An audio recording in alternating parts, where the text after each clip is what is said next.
Setahun sudah berlalu sejak jatuhnya dinasti Assad, dan Suriah sekarang berada di sebuah persimpangan yang sangat krusial. Di satu sisi ada bisikan soal perdamaian, tapi di sisi lain kekerasan terus aja terjadi. Nah, hari ini kita akan coba bedah realitas yang rumit ini. Apakah ini beneran sebuah babak baru, atau cuma pengulangan sejarah yang kelam? Kita mundur sedikit ke Desember 2024. Rezim Assad akhirnya runtuh. Setelah puluhan tahun konflik yang melelahkan, secercah harapan muncul. Banyak banget yang percaya, inilah awal dari stabilitas yang sesungguhnya. Tapi ternyata harapan itu rapuh banget.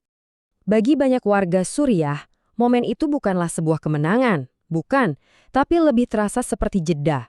Jeda dari satu bentuk kekerasan, malah menuju ke ketidakpastian yang lain. Jadi ini bukan akhir dari penderitaan, tapi justru awal dari pertanyaan besar. Terus, apa selanjutnya? Dan selanjutnya itu datang dengan sangat-sangat cepat.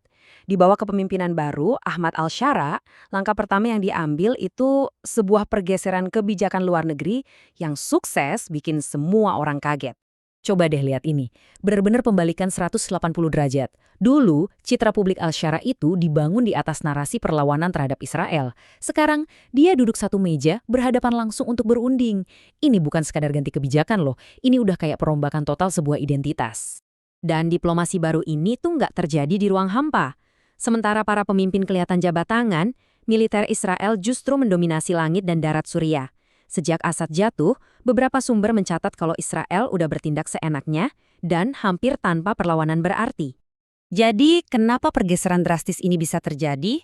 Nah, kutipan ini kayaknya ngasih kita petunjuk.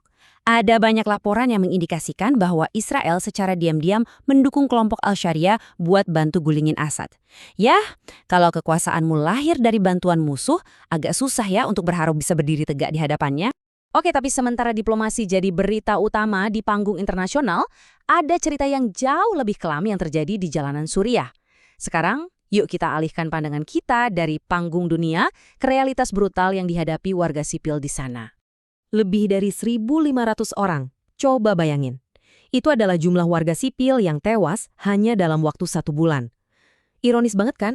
Di saat para pemimpinnya ngomongin soal perdamaian, kekerasan di dalam negeri justru mencapai puncaknya.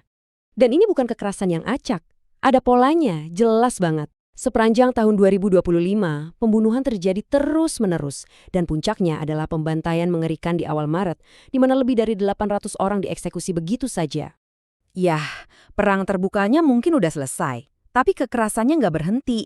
Cuma ganti baju aja. Perang terbuka diganti sama yang namanya operasi keamanan.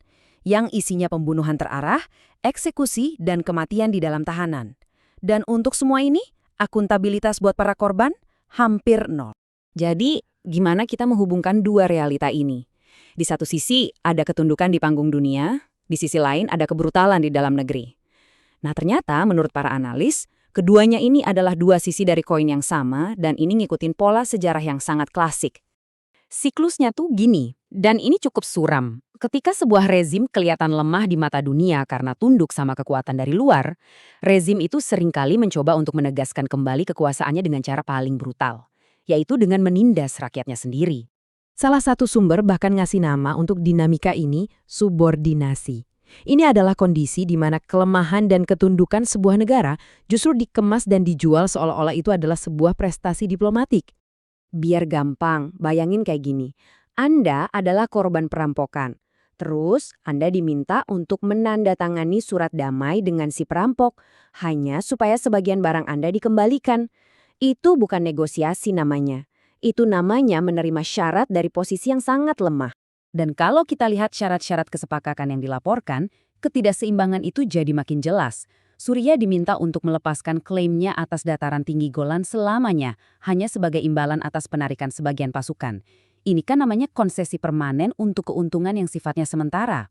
Semua ini akhirnya membawa kita ke inti masalahnya, ke pertanyaan-pertanyaan yang paling mendasar tentang seperti apa masa depan Suriah nanti.